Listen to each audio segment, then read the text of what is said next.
Dévotion journalière. Église La Foi Apostolique. Lecture biblique, Josué chapitre 7 versets 1 à 26. Lève-toi, sanctifie le peuple. Tu diras, sanctifiez-vous pour demain, car ainsi parle l'Éternel, le Dieu d'Israël, il y a de l'interdit au milieu de toi, Israël, tu ne pourras résister à tes ennemis, jusqu'à ce que vous ayez ôté l'interdit du milieu de vous. Josué chapitre 7 verset 13.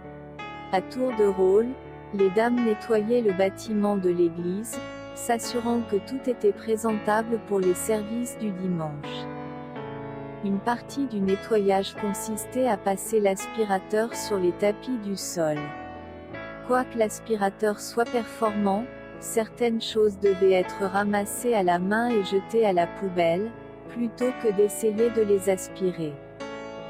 Puis c'est arrivé. La buse d'aspiration est poussée sur le mauvais objet, l'aspirant, mais réduisant considérablement sa puissance. L'embout ne fonctionnait plus efficacement.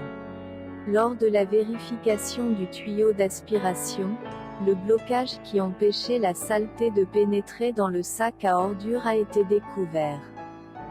Après avoir retiré les éléments provoquant le blocage, l'embout a été testé et s'est avéré comme neuf. La prochaine équipe de femmes de ménage a apprécié d'entendre le bruit de la poussière passer rapidement à travers le tuyau et a regardé le tapis, comme neuf, avec fierté. C'est assez simple. Si votre aspirateur ne fonctionne pas correctement, vous devez voir si quelque chose est coincé dans le tuyau. Dans nos vies, il est également possible de prendre quelque chose qui ne devrait pas être pris. Si cela se produit, notre christianisme ne fonctionnera pas efficacement. Nous devons obéir à la parole de Dieu et garder nos vies propres. Ce faisant, nous pouvons empêcher un blocage de notre connexion avec le ciel, ce qui peut nous empêcher de faire une prière lorsque nous faisons face à l'ennemi. Lorsque les enfants d'Israël ont conquis Jéricho, Akan a pris des objets dont il avait clairement reçu l'ordre de ne pas prendre.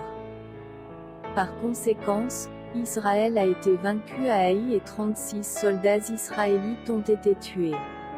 Nos décisions d'obéir ou de désobéir à Dieu affecteront le succès des autres ainsi que celui de nous-mêmes, nos familles, nos amis, nos églises et le corps du Christ.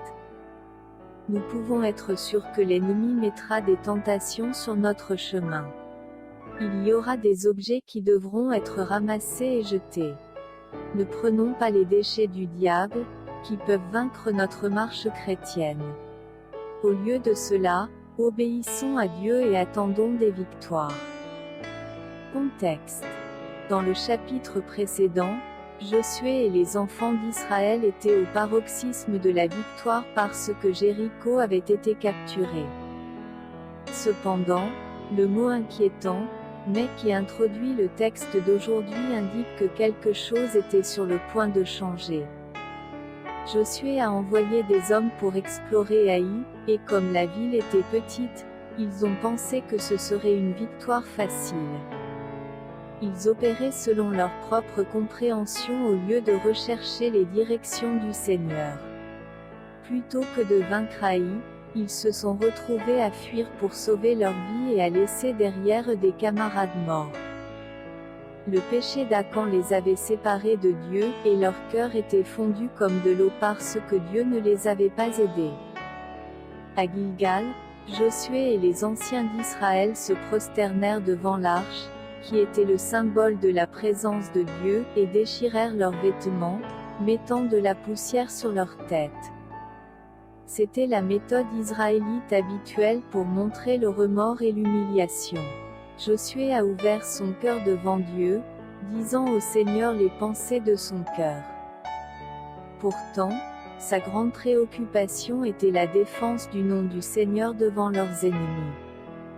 Suite à la prière de Josué, Dieu a répondu, disant que la nation avait volé des choses dévouées par interdit et les avait cachées parmi ses possessions personnelles. Dieu a dit à Josué de se lever et de régler le problème. Les gens avaient pour instruction de se sanctifier eux-mêmes, un processus qui les préparerait à venir devant le Seigneur. Dieu a ordonné que le coupable soit localisé par tribu, puis par famille, ensuite par maison, et enfin homme par homme. Achan a été reconnu coupable. Avant l'exécution du jugement, les preuves ont été déterrées et présentées. Achan et sa famille ont été emmenés dans la vallée d'Achor, où eux et leurs biens ont été lapidés puis brûlés au feu. Le tas de pierres rappellerait au peuple les conséquences de la désobéissance. Bien qu'un seul homme ait péché, la nation entière a été punie. Il y avait encore beaucoup de terre à conquérir par Israël. Les gens verraient de nombreux objets qu'ils pourraient peut-être convoiter. Le strict respect des instructions de Dieu était impératif. Dieu voulait que son peuple soit pur et qu'il comprenne que sa victoire ne passait que par l'obéissance. Regardez de plus près. Comment l'acte d'Achan a-t-il fait vaincre toute la nation? Qu'est-ce que Achan a pris? Qu'aurait pu faire Josué pour éviter la défaite?